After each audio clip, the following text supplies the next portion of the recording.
Olá, tudo bem? Aqui quem fala é a Leandra do canal Com Amor Leia e hoje nós vamos falar sobre um fenômeno da literatura brasileira que se expandiu para o mundo todo, o romance Torto Arado. Escrito em 2019, vencedor do Prêmio Jabuti no ano de 2020, o livro do autor brasileiro Itamar Vieira Júnior ganhou muita visibilidade e já foi traduzido e publicado para mais de 20 países diferentes. Também ganhou muita popularidade por ser cobrado como forma de ingresso para diversos processos seletivos de universidades e especificamente quando apareceu na prova do Enem no ano de 2023. Inclusive, eu conheci ele pois a nossa professora recomendou como leitura obrigatória e eu acabei me apaixonando pela leitura.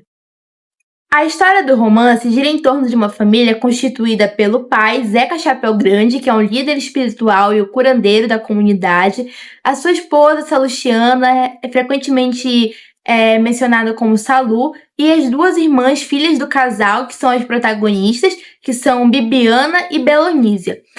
A história, ela se passa numa fazenda fictícia, que deve se situar mais ou menos pelos sertões baianos, chamada Água Negra. E também é muito importante mencionar o tempo da história. A história, ela não se passa de forma linear, ou seja, ela frequentemente transita entre passado e presente e as memórias dos personagens, por isso a atenção deve ser redobrada na hora da leitura. O livro, ele é dividido em 3 partes. A primeira, que é Fio de Corte, que é narrada no ponto de vista da irmã Bibiana.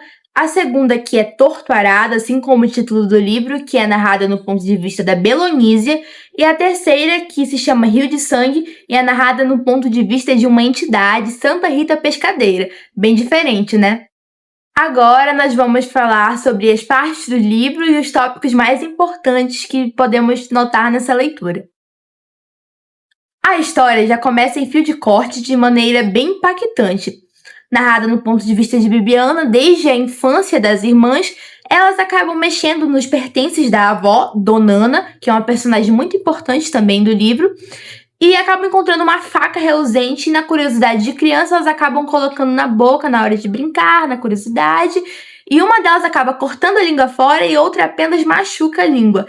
Nesse vai e vem, elas vão para o hospital, uma situação desesperadora para o leitor, por se tratar de um local do interior, e a gente acaba não sabendo quem perdeu a língua, quem ficou muda e quem apenas cortou. Isso acaba instigando o leitor a ler até o final dessa parte. A escrita do Itamar Vieira Júnior, ela tem umas sacadas muito legais como essa e vocês vão notar ao longo do vídeo outros pontos também que nós podemos perceber essa dinâmica de autor e leitor. Continuando, nós temos conflitos como as irmãs Crispiniana e Crispina, que tem uma grande trama envolvendo traição, gravidez. Recomendo muito vocês lerem para entender melhor, essa parte é bem confusa. Nós também temos a trama das irmãs, que elas acabam conhecendo um primo delas, que se muda para a Água Negra, Severo. Severo, que é um jovem que desde cedo já demonstra ter muito posicionamento, uma visão ampliada para fora, para a cidade. E elas acabam querendo conquistar, chamar a atenção dele e iniciam uma competição velada entre as irmãs. Uma situação acaba dividindo elas acabam conflituando. E a Bibiana acaba se aproximando mais de Severo. Nisso, eles desenvolvem um relacionamento e ela acaba ficando grávida.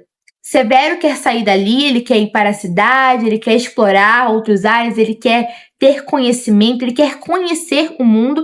E a Bibiana fica relutante em deixar a família. Mas no ato final, ela acaba fugindo com o Severo, sem ao menos deixar a situação para a família. E nisso nós encerramos a primeira parte do livro e nós vamos para Torto Arado, que é o ponto de vista de Belonísia, a sua irmã. Tem um trecho muito importante do livro também, que nós descobrimos quem perdeu a língua e a gente acaba descobrindo que é a Belonísia, a nossa protagonista desse ponto de vista. Belonísia continua na fazenda, agora sem Bibiana, e eles acabam construindo uma escola lá. Fatos interessantes sobre a vida dos moradores de Água Negra. Apesar de eles serem principalmente os produtores, os das colheitas, do cultivo, eles não recebem nem ao menos metade de tudo que eles produzem. Eles não podem nem ao menos instalar uma casa de alvenaria. Eles só podem instalar casas de barro. E por se tratarem de quilombolas, muitos não têm noção da sua propriedade, das suas terras e dos seus direitos. Ainda mais por se tratar de um tempo mais antigo. Nós podemos situar essa história das irmãs desde sua infância até seu crescimento gradual, mais ou menos entre os anos 60, 70, 80, 90, por essas décadas. Belonísia acaba se casando com um vaqueiro chamado Tobias. Ele pede a mão dela para o pai dela, Zeca Chapéu Grande, e no início parece tudo bom, mas quando ela vai para a casa dele, ela percebe que é um muquifo e ela é basicamente usada de empregada, não podendo se comunicar, não indo para a escola mais, pois sofre discriminação tanto dos professores, tanto dos alunos. Ela acaba se sujeitando àquela vida, ela encontra inclusive a faca de Donana, e nós temos toda uma trama resultada da violência da mulher. Nós temos sua vizinha chamada Maria Cabocla, que também sofre agressões do marido. Belonísia não chega a sofrer agressões físicas, mas sofre constantemente agressões verbais e não possui um mínimo de afetividade dentro do seu relacionamento. Um dia, Tobias acaba caindo morto, ela nem ao menos esboça a reação, ela quer rir, ela se segura porque ela não sente o mínimo de tristeza. Ela acaba lutando pela sua vizinha, Maria Cabocla, tem toda uma trama em torno disso. Só aqui nós podemos ver quantas pautas importantes e necessárias da sociedade torturado aborda. Já vamos finalizando essa parte com o retorno de Severo e de Bibiana com seus filhos para a Água Negra, e nós nos deparamos com uma situação muito impactante e chocante, que é a morte de Zeca Chapéu Grande, um grande alicerce para a comunidade, para a fazenda, para a família deles. E logo após há uma troca de donos, de proprietários da fazenda, da região, e acaba indo para Salomão e sua esposa, que são brancos, que eles querem controlar todo aquele território e também querem descredibilizar o pertencimento das pessoas quilombolas, da comunidade quilombola que lá se instalava. Nisso, Severo e Bibiana, que já vinham da cidade com educação, com conhecimento, tendo ciência de seus direitos, eles querem se posicionar. Mas o que acaba acontecendo é o silenciamento das vozes que se posicionaram. O Severo ele acaba sendo encontrado morto, formando um rio de sangue. Na terceira parte do livro, Rio de Sangue, como se intitula, nós podemos ver um ponto de vista narrativo bem diferente, de uma entidade já citada anteriormente nas festas de Jaré, comemoração da religião da comunidade. E Santa Rita Pescadeira é utilizada como uma chave, um elemento narrativo sensacional, pois ela já observou toda a história dos povos quilombolas, dos escravizados, ela tem um conhecimento milenar, e nisso o leitor é voltado para uma visão ampla, uma visão geral, uma visão histórica, que amplia o nosso conhecimento sobre os personagens, sobre o passado deles, inclusive de Donana, de Zeca Chapéu Grande, até dos acontecimentos que já tínhamos conhecimento. A morte de Severo abala profundamente a família e a comunidade. Bibiana toma a frente dos movimentos, dos protestos, e o final ele é bem impactante, é um final que você fica surpreso após termos tantas revelações, tantas histórias contadas, tanta vontade de se posicionar do povo.